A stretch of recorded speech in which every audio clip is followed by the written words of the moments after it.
Seriously, Jorge, 2 rounds of Snatch Game in the same episode? It's like World of Wonder is trying to apologize for season 14 or something. Oh, hey, dolls! It's me, Wilma Fingerdoo, with the Fingerdoo review of the greatest Snatch Game in Drag Race history, and it happened right here on All Winners, All Stars, Season 7, Episode 2. And seriously, I'm still plotting. But before we get into it, I've got some tipperdoos to thank. Hey, Glencore, thanks so much for your support. And where would I be without my tipperdoo boyfriend, Vito? I love you, Vito. Say hi to your sister for me. Now, for this episode, I am going to need a legendary pucker. So, Jorge, drink me. Oh, look at this. 2 hands. Oh my God. This isn't a cocktail. This is a bird bath. Is this that daiquiri glass that Denise sent? Denise Cerno, thank you so much for my daiquiri glass. I'm finally using it for my big pucker. Oh my God. If that doesn't keep you honest, nothing will. Okay, so let's get to it. Because no one went home, well, there was no one to say goodbye to, so the queens congratulated Shea Coulee on winning the lip sync. Just as I was beginning to notice that Trinity wasn't there, in she walked with a gob on her. There was this very funny and dramatic moment when Shea explained why she blocked Trinity. Because she's the only queen in the room strong enough to bounce back from getting blocked, and, well, this seemed to appease the tuck. Like she had a choice.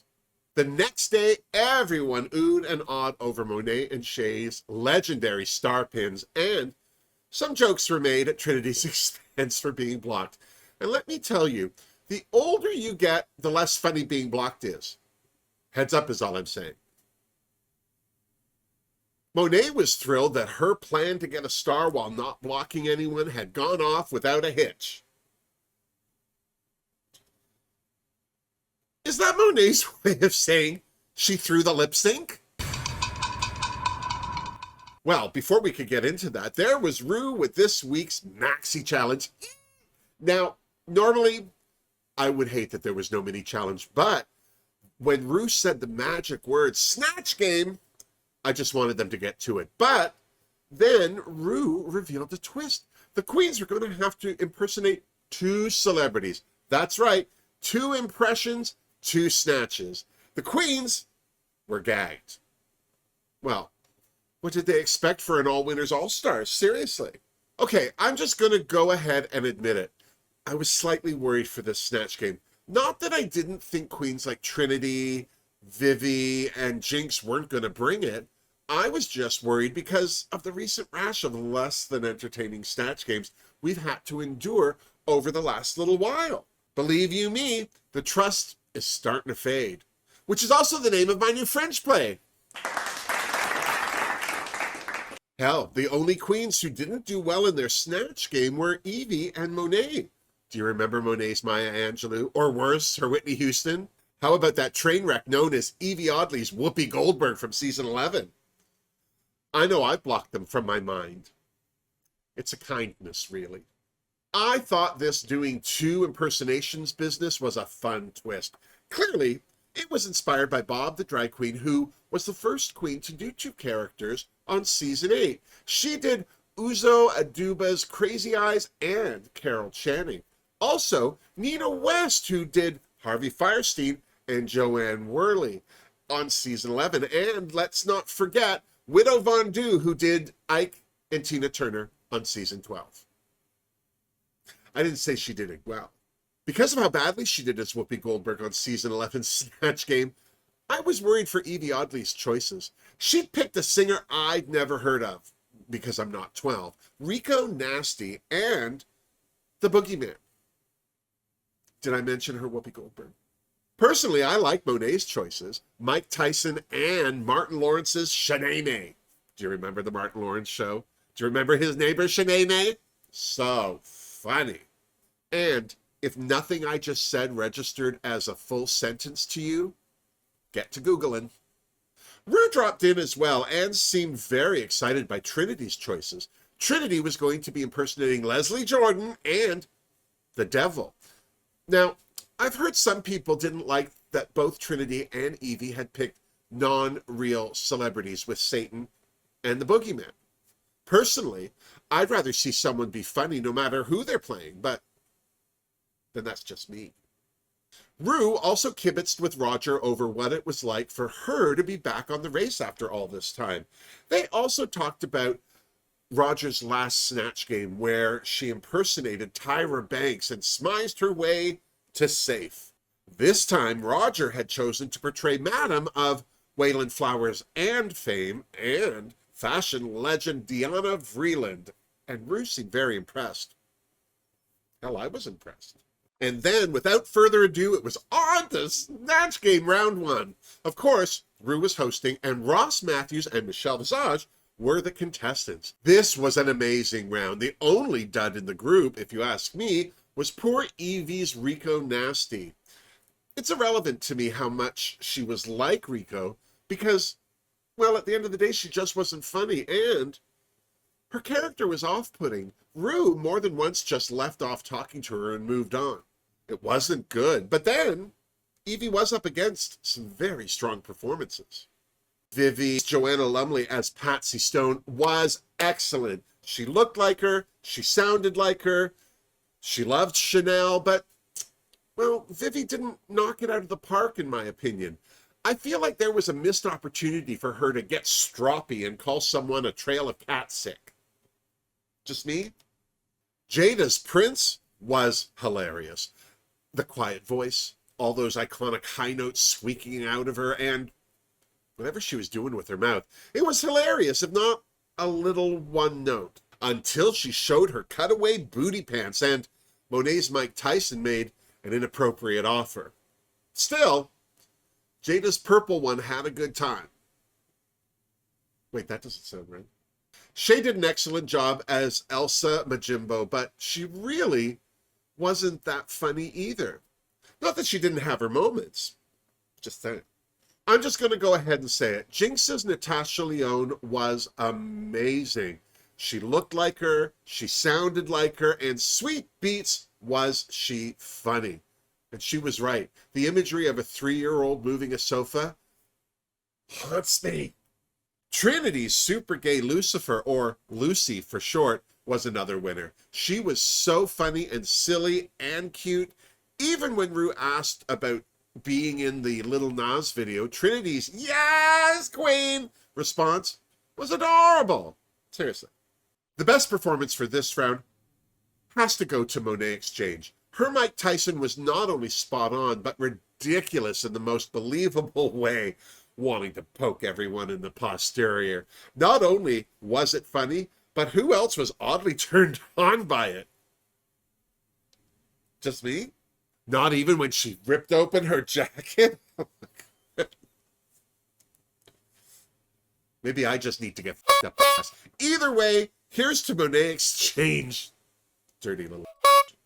But the surprise performance this round goes to Roger as Madam of Wayland Flowers and Fame. I'll be honest, when Roger told Ru she was doing Madam, I was worried, but I couldn't have asked for more. This transformation was epic. Those prosthetic pieces were perfect, and Roger's performance was hilarious.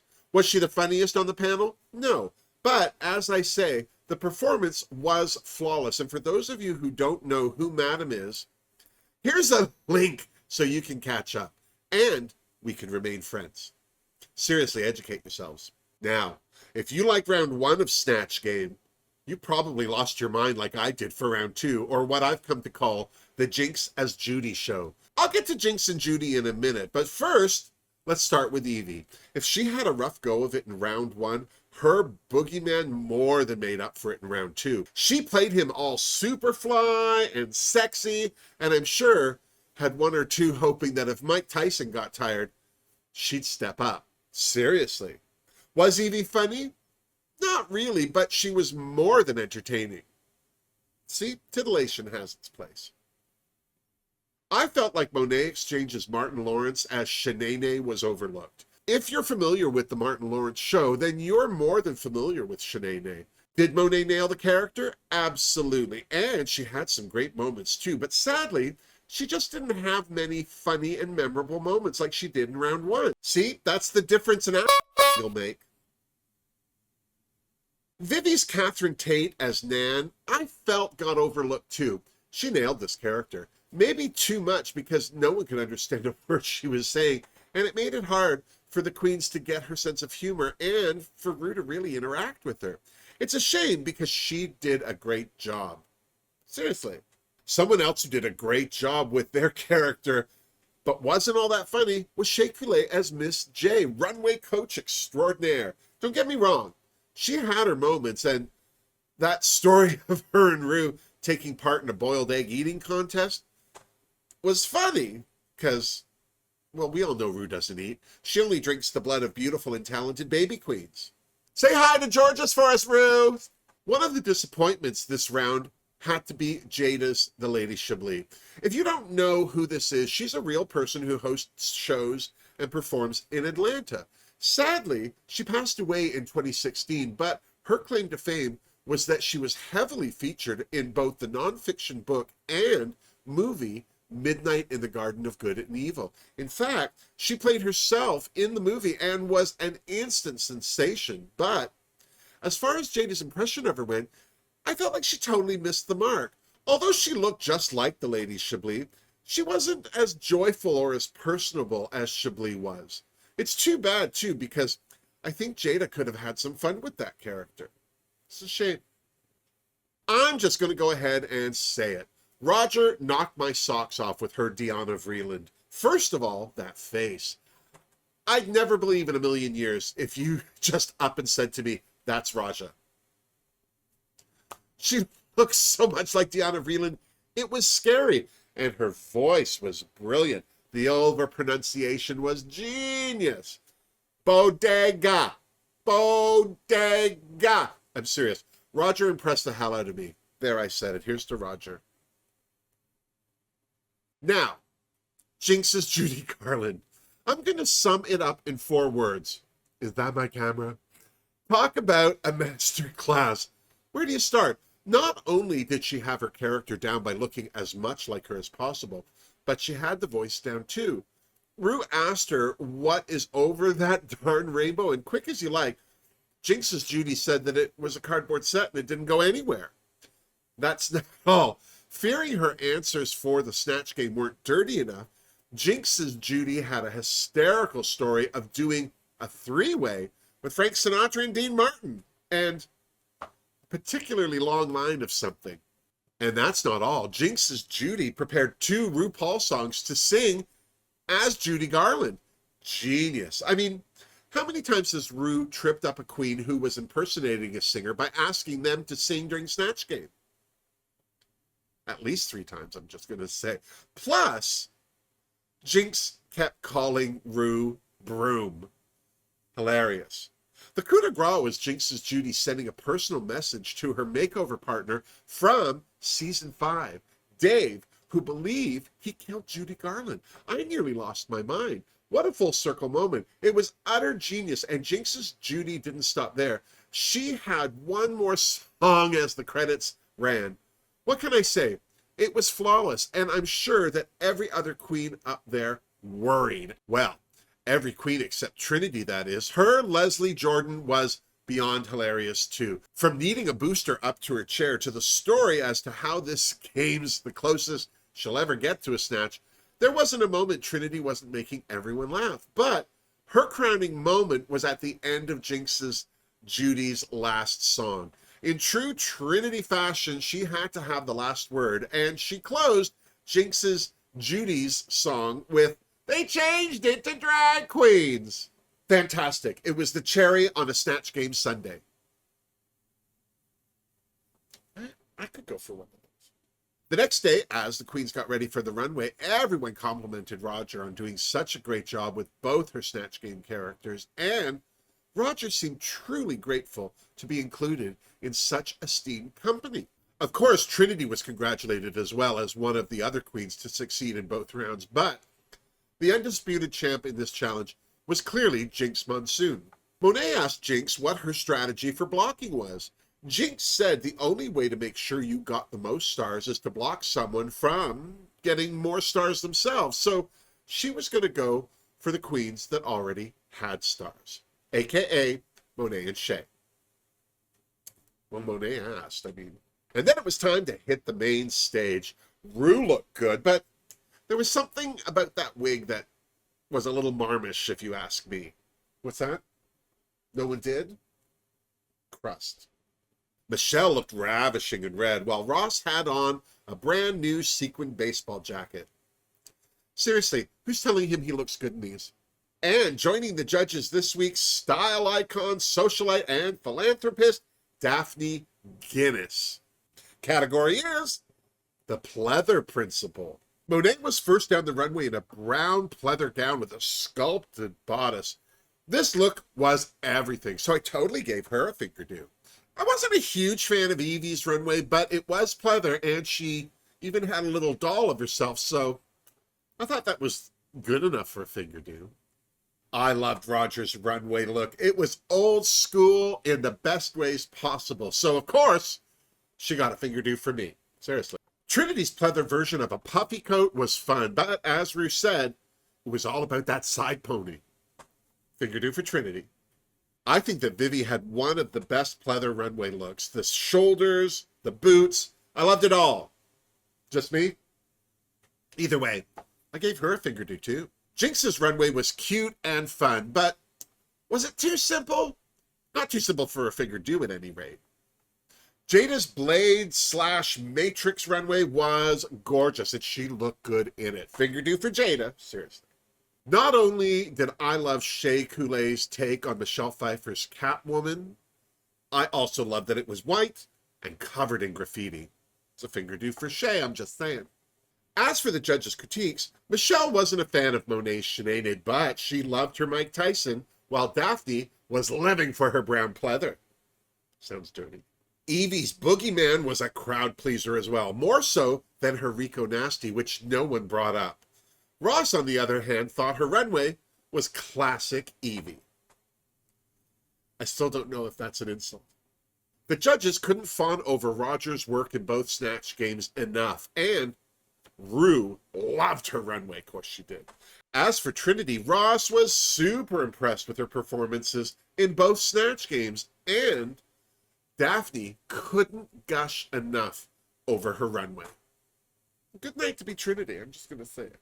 Vivi was another one who impressed with her Snatch Games, but Daphne fell in love with her runway, and Ru not only complimented Vivi on her sense of style, but told her that she was glad that she was one of her girls. I just hope Vivi doesn't expect her to remember her name. Ross felt that Jada's choice to do Lady Chablis was great, but Ru felt she didn't put enough of herself into it. As for Jada's Prince, all the judges acknowledged that it wasn't the strongest, but what she did do with it was hilarious. Of course, Daphne loved her Matrixy runway too. That Daphne's all about the clothes, I'm just going to say. Michelle felt that Shea's Ms. J was stronger than her Elsa Majimbo, while all the judges loved her runway. The clear star of the show was Jinx's Judy Garland, but Michelle made a point to say how good her Natasha Leone was, too. Not Michelle. Equal opportunity, that's her middle name. Back in the Untucked Lounge, the queens all complimented Jinx on her Snatch Game performances, while it was debated whether Roger or Trinity would be in the top with her. And then, because there was no drama because no one was going home, the queens had a very forced round of Kiki, Kai Kai, Mary. I don't know. I could have lived without experiencing that. But while we're on it, Kiki, Jinx. Kai Kai, Evie. And Mary, Jada. Hey, she was the trade of her season. Then Daphne Guinness showed up for a visit. Vivi, for one, was thrilled. So was Roger. Jinx brought out one of her wigs that she had styled after one of Daphne's do's, and the room went wild when Daphne signed it for Jinx. That's lovely. Back on the main stage, Ru announced that Trinity and Jinx were the two top queens this week. Needless to say, Trinity rubbed everybody's nose in it. Good for her. And their lip sync was to Adele's Rumor Has It. Personally, I thought this was a good song for both queens. It allowed for dancing and comedy, and both queens did well. But when the music died, Ru announced that it was Jinx who won the lip sync and would be giving one of the remaining queens the block. Who did she block, you ask? Shea Coulee. Gasp. Hell, I think that would have been my choice too, seriously. I love that Shea tried to spin getting the platinum plunger as a compliment. So she should. I wouldn't want to be up against her in a challenge. Seriously. So, what do you think? Let me know in the comments down below. Were the right two queens on the top? Did Jinx give the right queen the block? Who do you think will be next? All we can do is tune into RuPaul's Drag Race All Winners, All Stars next week to see how it all plays out. And then when you're done, you come on back and you see me so you and I can compare notes. Now, don't forget to give this video a thumbs up if you liked it, subscribe to my channel if you haven't, and if you'd like to help support me and my channel, the links are all in the description box down below. Until next week, it's me, Clara. Seriously, oh my goodness, I can't believe I got through this much of my talker. You heard me. Oh my God, that was so funny. I hope that people Google any of the characters that they didn't understand. I feel like every queen on that cast is going to land in the bottom at least once, which will keep them all, one of them, from getting a star. So it'll be interesting to see who's the first queen to get 2 stars. I don't know. My money's on Jinx. I don't know why. She might not be the best on the runway, and she might not be the best dancer, but she's already won a lip sync. What more does she have to prove? Seriously. And so far, this is a great season for Roger. This is a great reintroduction to the fandom, because the only thing people really see her on is the photo fashion review. She's doing a great job. There, I said it.